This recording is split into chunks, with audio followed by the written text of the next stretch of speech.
Hello everyone, welcome to RAAONLINE.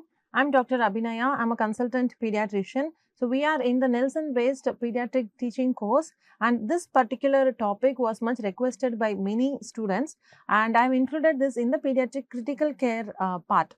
So organophosphate and organocarbamate poisoning is not something new to our country, and we have seen right from our UG days people presenting to us with organophosphorus poisoning. It can be a suicidal ingestion or it can be an accidental poisoning, like it could be a transdermal route or it could be an accidental ingestion also. Especially when it comes to pediatric population, it's most often an accidental ingestion, and we see siblings together, 2 to 3 siblings coming to us and getting admitted with the same complaints.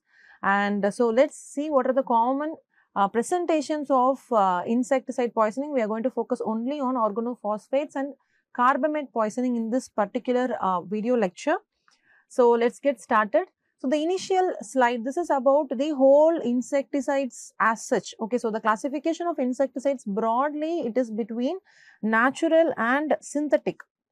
We are more worried about these synthetic insecticides, wherein synthetic insecticides are further classified into inorganic and organic, and amongst these organic insecticides we have organophosphates, which are the most common insecticide poisoning that presents to us.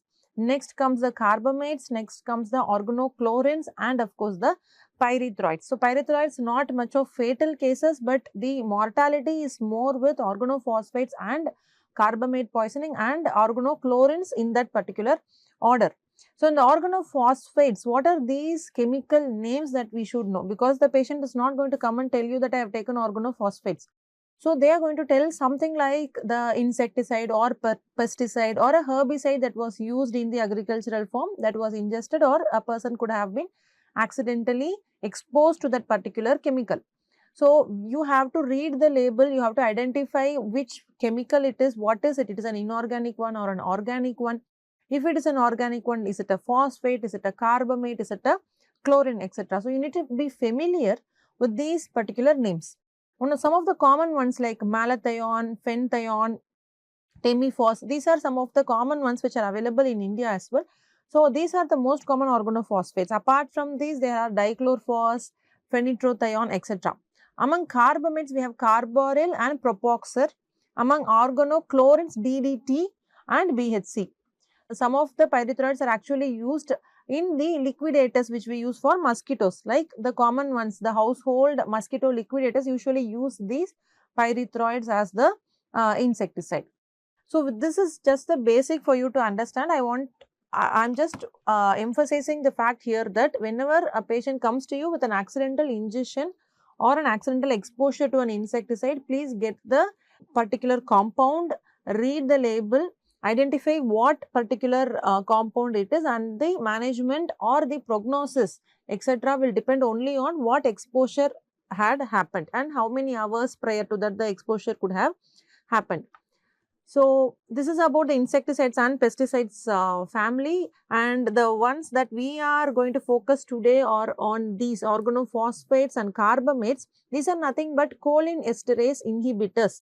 So these inhibit the enzyme choline esterase. So we are going to discuss more on what happens when this enzyme will get inhibited. So the organophosphates are actually, when compared to the carbamates, organophosphates are more potent, they have a longer duration of action, so the toxicity is higher. Okay, so the toxicity duration is also higher. So organophosphates versus carbamates, you need to be more wary of this compound, that is organophosphates, because they are more potent, they have a longer duration of action, so the toxicity is going to be high when compared to carbamates.